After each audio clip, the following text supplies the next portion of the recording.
Welcome back to the Toe to Toe podcast, where we're talking about the Flatfoot edition. This section, episode 3, is going to be about the geriatric flatfoot. These are our older patients, maybe a little bit more sedentary, still active, and unfortunately still in pain. Why don't we kick this off with you, Phong? How do you approach the older patient who comes in with a complaint related to a flatfoot deformity? So, these patients come in pain, looking for help. So we're here to kind of dive into their history, right? So for me, it's really what are their expectations in a sense? Like, are you coming in with a wheelchair? Are you coming in on a walker? Or are you coming in walking? And then how much walking do you anticipate, or are you trying to get back to, whatever that activity is? So I think for me, it's just getting a fine history on the patient, what they've tried before in the past in regards to treatment, conservative treatment, which we're here to talk about, as well as surgical, but also their expectations. I think that's huge, because if they want to go out and run and they're like 79 years old and they're overweight, were they able to run before? Right. And so for me, just setting expectations. But you may see geriatric patients that come in who are in their 80s who are triathletes, you know? So you never know. Yeah. How about you? Yeah, I think geriatric patients have the potential to be somewhat complicated, and exactly what Phong was saying is that expectation, their activity level, and that really drives how aggressive I am with my treatment versus, conservative stuff. Some of the things that really come to mind with a geriatric patient is, mobility and fall risk. And so, I'm a little bit more cautious with that, I want to minimize the risk of a fall. And so I may not, for example, put them in a boot as long because of that, because I want to minimize that risk. So maybe a little bit more aggressive with, brace and physical therapy, that type of a thing. The other thing that comes with geriatrics is more comorbidities. So they tend to have typically more comorbidities. So spend a little bit of time going through, what are they on? Why are you on this? And is this preventing you from being active? And what I find a lot of times is if they're somewhat healthy, but they have, a cardiac issue going on or something, well, it's critical for those people to stay active. And so it's really, I think, our job to keep them walking, or at least be able to ride a bike or do something to really, minimize the risk associated with their cardiac history, or, so I think that's important. And those are conversations I typically have with them. If you have a patient who has failed all of the conservative treatments you've done, at what point do you make that decision that, surgery is probably the option? And is there anything you do to ensure success in that particular patient? Ensure success? Yeah, I sent them up to New Jersey. That's Thank you. I appreciate it. Then I sent them to California. Yeah, there you go. So they've done a world trip, a countrywide trip here. But no. Is there anything preoperatively you like to do on these particular patients? Are you putting them on vitamins, or is there something you're doing? Yeah, so I probably do a little bit more aggressive pre-op workup, looking at their vitamin D level, their nutrition level. You need to educate them a little bit more on increasing their protein uptake. Oftentimes, even non-geriatric patients, but my geriatric patients, I start them on vitamin D before, so I try to get them on for at least 6 to 8 weeks before I do the surgery, so that they have that vitamin D level up in their system already before I do the surgery, particularly if I'm doing a fusion, but even if I'm not, I want that as much as I can. And then the other thing is really working with their other healthcare providers and understanding, do they have osteoporosis? Are we treating it? Can we make sure that we're on appropriate treatment for that? Get their latest DEXA scan, which I think is important to understand, especially, geriatric female patients. You got to really evaluate for that. And then, how active are they? And what am I really trying to achieve before I do surgery? Is there any preoperative planning that you do as far as optimizing that patient for surgery, besides obviously workup from providers? Yeah, I agree with Bryon. Those are valid points in regards to vitamin D and albumin and checking all that stuff. Vitamin D, I think it's huge. I think just if they're on something, maybe they can continue with supplements. I do vascular studies just to make sure they're there's no PAD or anything concerning that they won't heal. And geriatric patients, I think we talked about mobility, they are a fall risk, right? Before surgery, after surgery, they're actually more potential to be a fall risk. So is this a patient, if you decide to do some type of fusion or any procedure where they have to be off their foot for 6 to 8 weeks, do they have the mental capacity to understand and do that? Are they going to be compliant? Do they have help at home? And if they don't, would they be amenable to going to a skilled nursing facility for a short period of time as they recover to kind of get them back to this activity level after they heal? Yeah, I agree. I mean, I think that's a great thing to think about when you're putting these patients on your schedule to do the whatever procedure you decide. How are we going to manage them postoperatively? Are they going to succeed if we just ignore the fact that they're going home to a 5-story walk-up? Exactly. And you want them to be non-weight bearing? Do they have anyone to help them to go to the bathroom? Is there anyone who lives with them if there's an emergency, if there's something that goes on? I think with the geriatric patient, it's more of a holistic approach, like a hand holding all the way through the step. So thinking about it, from a pie in the sky, how do we make this person do really well? Preoperatively prepare them, obviously vascular studies, vitamin D levels, albumin, just get them optimized, do the surgery well, hopefully, send them to Bryon. Then making sure that they have what they need to succeed in the postoperative course. I think that's more important than even the procedures you pick. Let's talk about this x-ray. I mean, I have a case up here. Phong, why don't you give us your take on what's going on here? Yeah, so, I mean, we're looking at a flat foot. You look at the sagittal view there, you can kind of see the first ray slightly elevated. There is a maybe concern for like an NC fault there. There's mild wearing of the articular surface. I mean, you can see mild dorsal spurring on the TN joint there. Some in the CC, subtalar looks okay. Oblique view, nothing too concerning, just very similar findings. On the APV, you can definitely see some talar head uncovering there. I mean, you can look at it and maybe debate there might be some narrowing of the joint space laterally there. And the calcaxial, you can definitely see there is some, even though the heel looks neutral, but you can kind of look at it and see that the heel is definitely not under the tibia. So it's not really midline where it should be. So there is probably some component, some frontal plane deformity there. So if I told you this was a 74-year-old patient, active, relatively active, not running marathons, but playing pickleball, trying to get around, going to the mall, taking care of grandkids, and had rheumatoid arthritis. Yeah. What would your surgical plan be on this? For me, that's the thing with geriatric patients, right? So I'm always thinking like they want to have one surgery and be done in a sense, right? So I would kind of consider that, even though you said they're semi-flexible, they're active, but there is some component maybe OA in there. So I'd probably end up doing probably a double arthrodesis on this patient and maybe something with a medial column in regards to maybe NC fusion, maybe a cotton, depending on how it looks intra-op. I'd still do a stepwise approach by preparing the TN and preparing the subtalar and kind of going from there. How about you, Bryon? Yeah, I agree with most of what you're saying. I would probably do, my older patients, I tend to do more of a fusion, just agree that, it's got to be one and done. You don't want to do a bunch of surgeries on them. There's complications with anesthesia and you worry about that. So I agree with that, but I think the one thing I would change is on the medial column, when I'm looking at it, I see there's some arthritic changes through the first MPJ. And so I would probably approach this with the first MPJ fusion. And they've shown, you can get a significant plantar flexion with the first MPJ fusion with that. So with rheumatoid arthritis, I would address the medial column with the first MPJ fusion. Would you do anything on the rear foot? Yeah, I would do a medial double with it. Got it. Yeah. Okay. Yeah. But you got to remember, she said that Dr. Patel said that they play pickleball.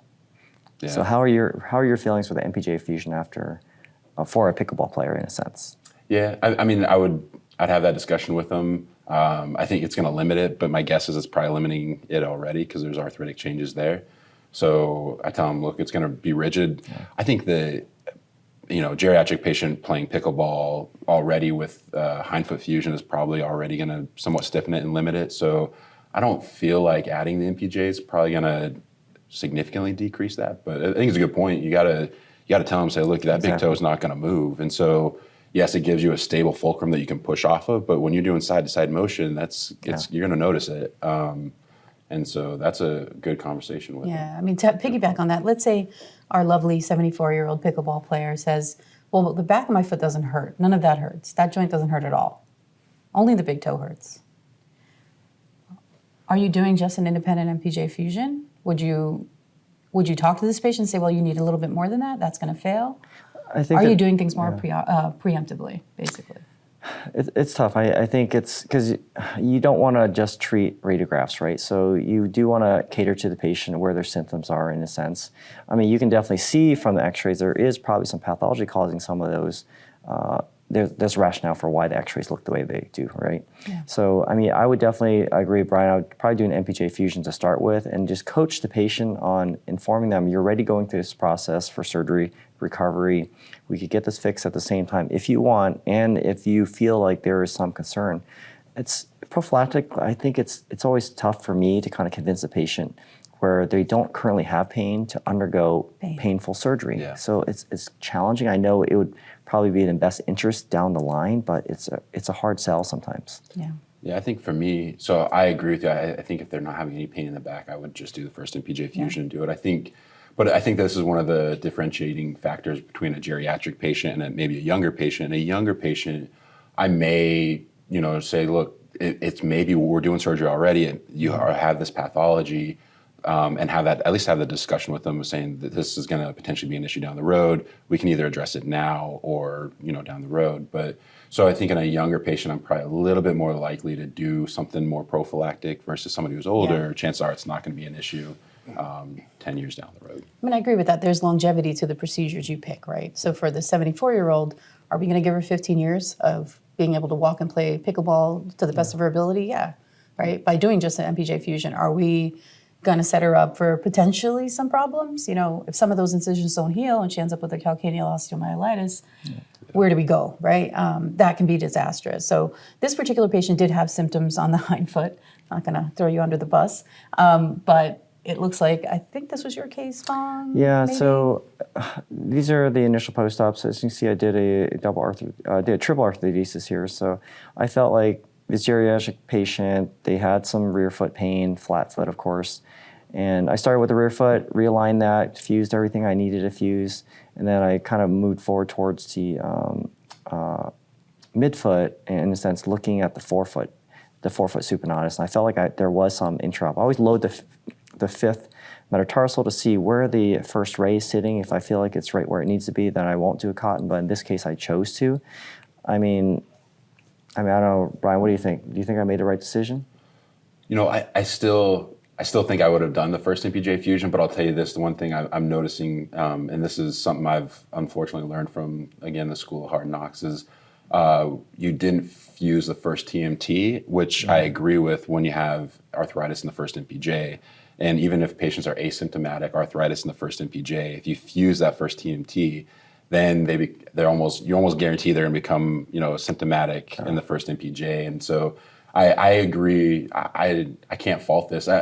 And again, the other thing is I typically don't go after the CC joint. The discussion with that is, I think that to swing the forefoot over and then to fuse the CC joint, sometimes we're almost counteracting what we're trying to achieve with that deformity correction.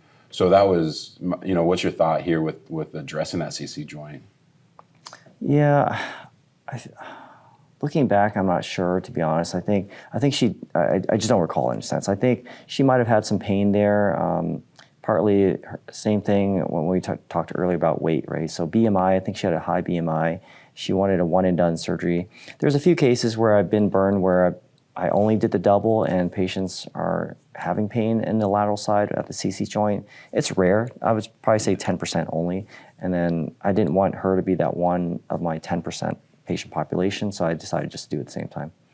Is there a ceiling on the BMI for you guys as far as a patient who's going to undergo Flatfoot reconstruction? Is there a top number? I wish there was. I really don't think so. I think it's the comorbidities really that gets me. I think the BMI, it's like everyone wants to be active and they all want to walk, so it's a really hard sell for me in regards to just BMI alone. Yeah.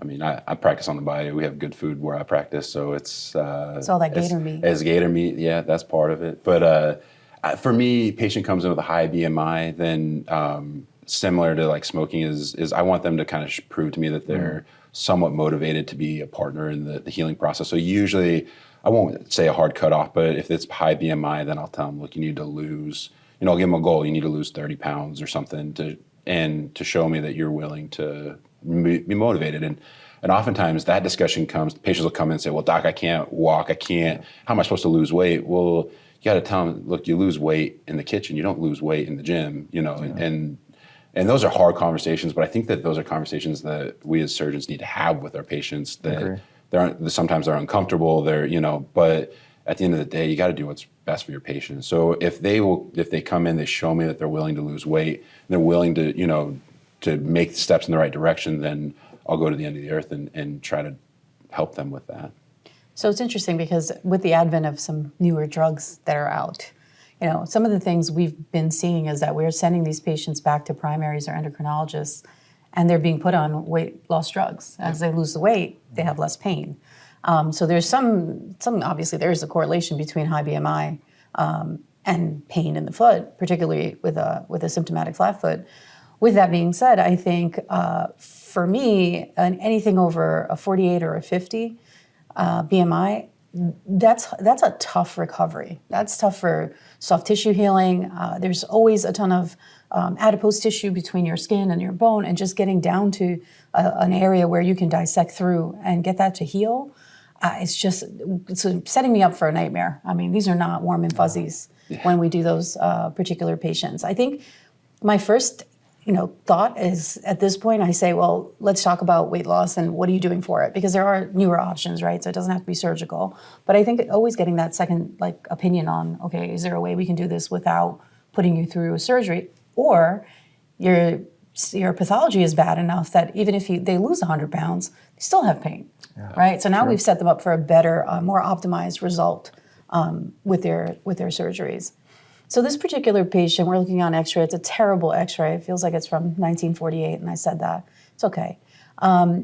Progressively deforming, flat foot. He's about 70 years old. Wants to stay active. He walks, takes care of his girlfriend who's in a nursing home. You can see a lot of talar head uncovering there. We did an MRI on this gentleman, and he had a complete tear of his posterior tibial tendon. Now, thinking back to our previous episodes, we talked about resecting the posterior tibial tendon, and this was about 10 years ago, this particular case. So I would probably go back and resect that tendon at this point. Had I had to do this over again, if I had a do-over, that would probably be my do-over. We did advanced imaging, so he had an MRI done, and significant subtalar joint arthritis, degeneration, and instability also at the TN joint. This was a relatively healthy patient. I think he was on maybe one antihypertensive, but that's about it. No diabetes, nothing else. What would be your sort of plan? Obviously, we've exhausted conservative. We know that his posterior tibial tendon is shot. Yeah. So for me, I agree that if the posterior tibial tendon shot, I cut it out. And then again, older patient, I want a one and done. I want something reliable. It's going to last for the rest of their life. And so I'm going to fuse it, which I agree with. And then when I cut out the post-tib tendon again, I'll do this through a medial double approach. So I'll augment that with the deltoid repair and FDL transfer to augment the post-tib tendon. Phong?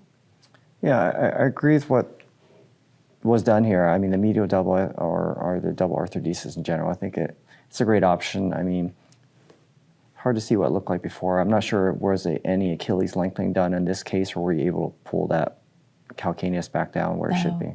There was a lengthening. I think it was a gastroc lengthening, actually. Very nice. Yeah, it looks great. I mean, that I don't love the elevatus on that first met. I probably could have done additional, maybe a cotton, just to bring that down a little bit. But again,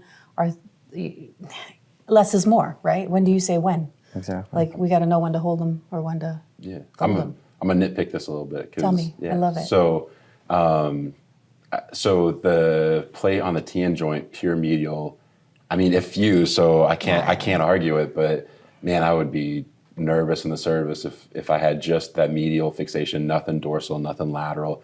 And then you're saying that you saved the post-tib tendon. So how did you get that plate on without completely disrupting the posterior tibial tendon? Yeah. Retracted.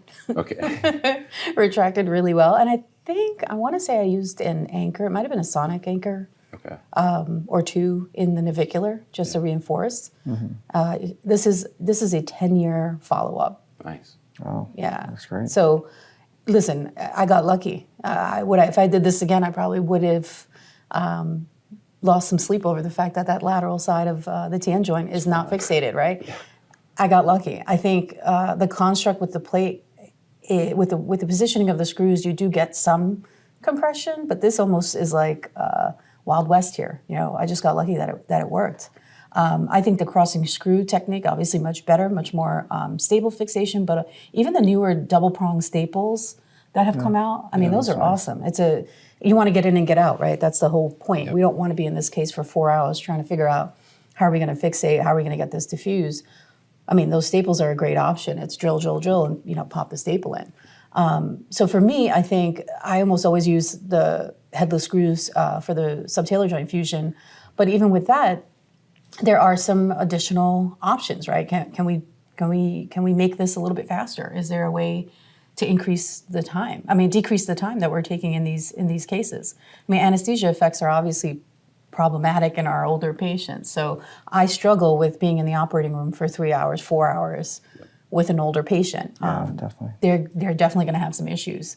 I had a quick question about subtalar joint, right? So are you guys ever putting a third screw from like either dorsal plantar or plantar dorsal through that into your process? Because I've started to see I've seen it too. More of that going around. I wasn't sure. I mean, I don't get many non-unions there, but that 10%, you kind of wish you did, but you never know. But I was just curious if you guys are doing that. I have. When I was training at Mount Auburn, Dr. Patel was doing it, called the French screw, the third screw going up.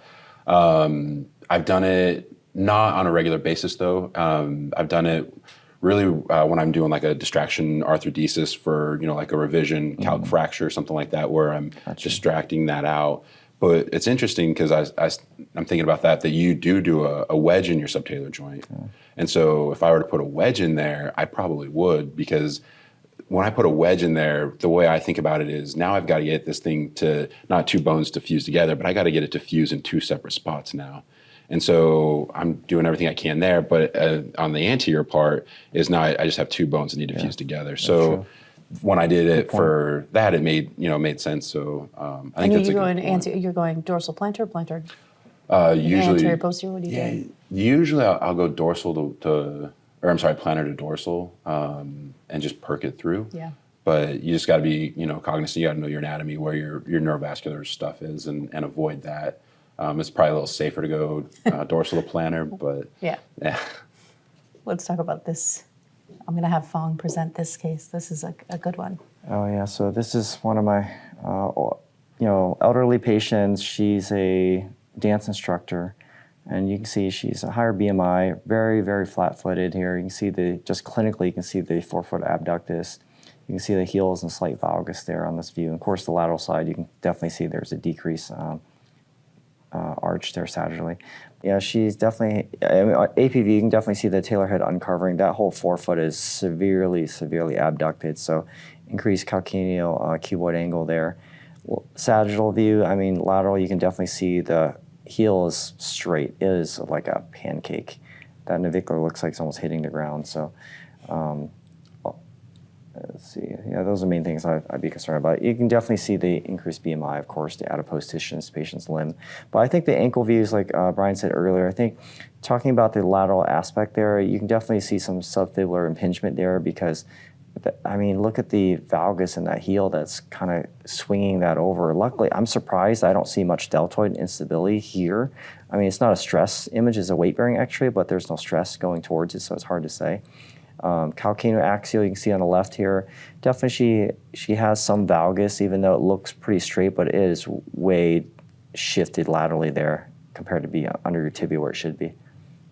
So what's your workup on this patient? We know the BMI is high. Yeah, so BMI is high. I think the workup was, vascular studies, reviewing her whole history. She's relatively healthy besides hypertension, I believe, high BMI, and of course, pain.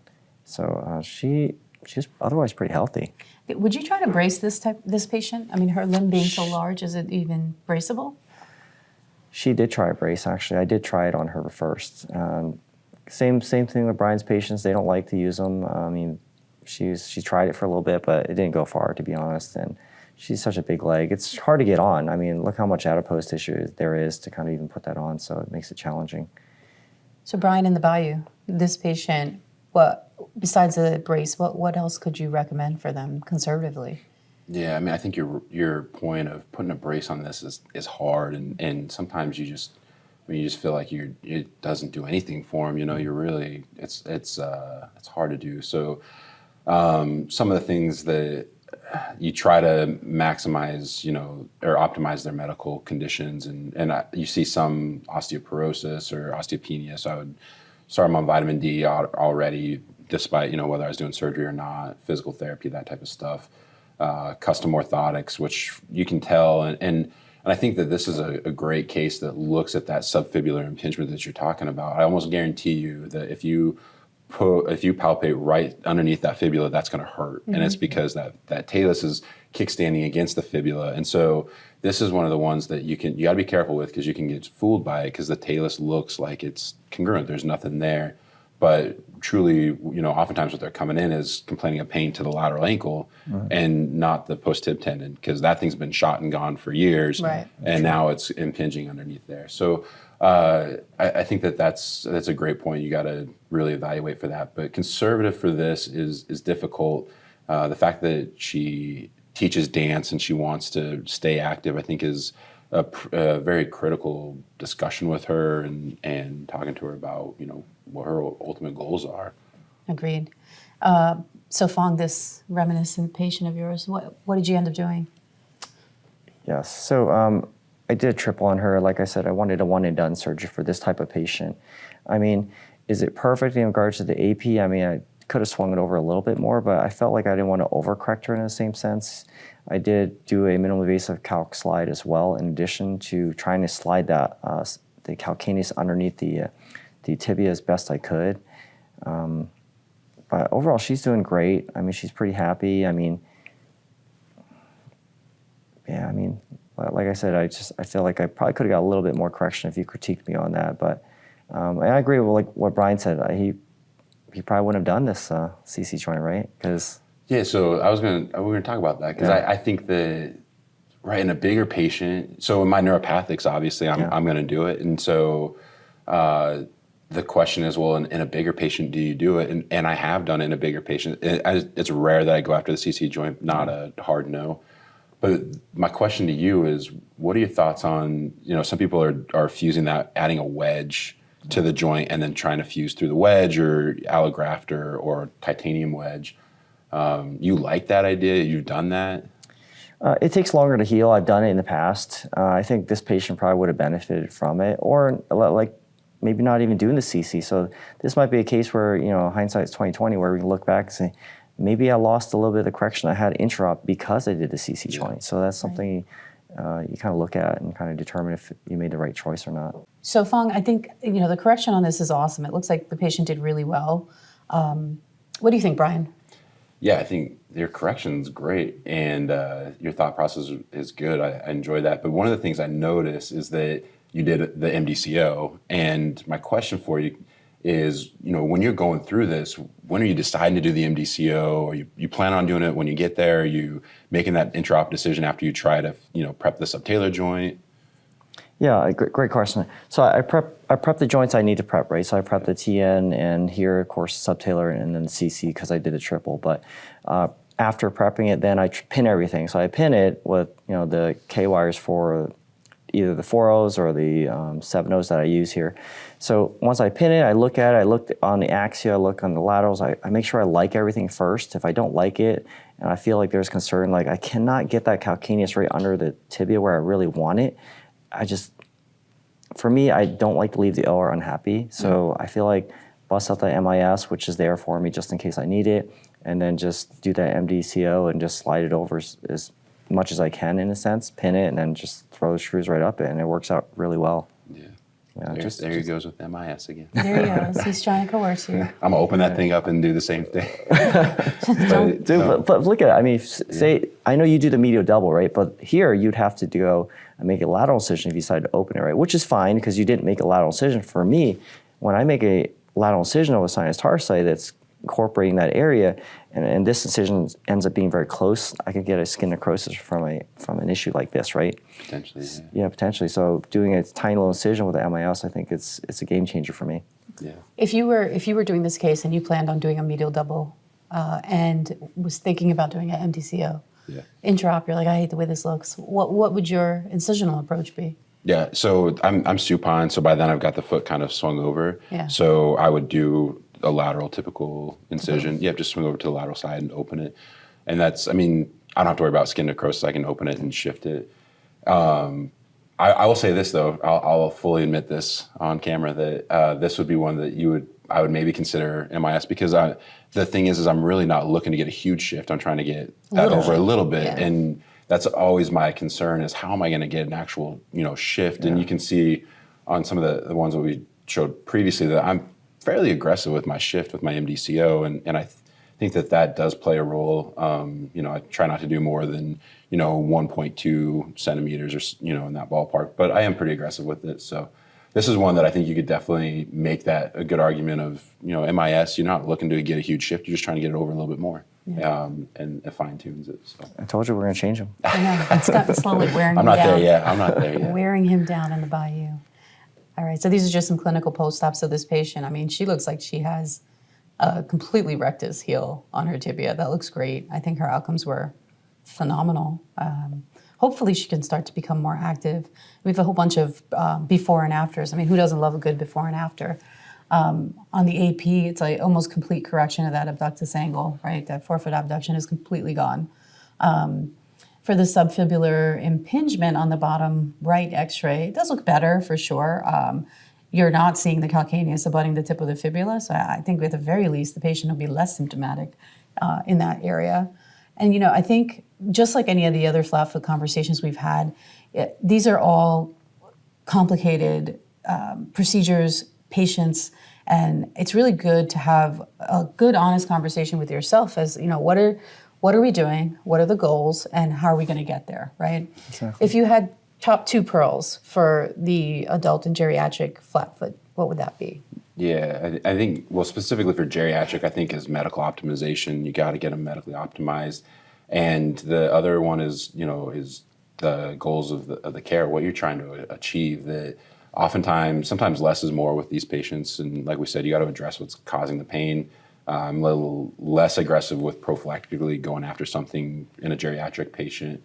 And then just your point is exactly right, which is you just understand what you're trying to achieve. For example, this patient, probably a big part of what you were trying to achieve is offload where they were developing that callus, that pain to the plantar aspect of the medial arch, and you successfully did that. So even if your x-rays look good, but even if they didn't, I mean, as long as you achieved your goal, then and the patient can do it, stay active, that's great. So understanding that and trying to, the big picture of, from their medical standpoint, how do we give them the best outcome possible? Any other pearls? Yeah, I definitely agree with Bryon there. I mean, just patient expectations, I think that's huge. I think that's one major pearl. Just have that long conversation with patients. Elderly population, make sure you go over all the risks that potentially happen because you want to make sure they understand that, we do a lot of these surgeries and a majority of the time they do go well, but sometimes they don't. So just understanding that I think it's huge and key in how long the recovery is, how long the process is. It's a step-by-step, day-by-day, month-by-month recovery for them, and for them to think they're going to be walking on it 6 weeks after is not really realistic for most of these patients. But I think that's the main thing, just focusing on that and letting the patients know. I think that's huge. So I'll chime in and put my one pearl in for these.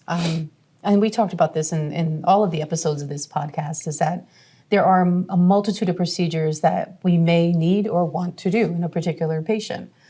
So the one pearl I would have is be prepared with everything. So Phong mentioned he has MIS burrs and the system in the room ready to go in the event that he does want to do the MDCO. Bryon may want to put in a subtalar arthroresis, not really sure why, but if he does that, it's ready, right?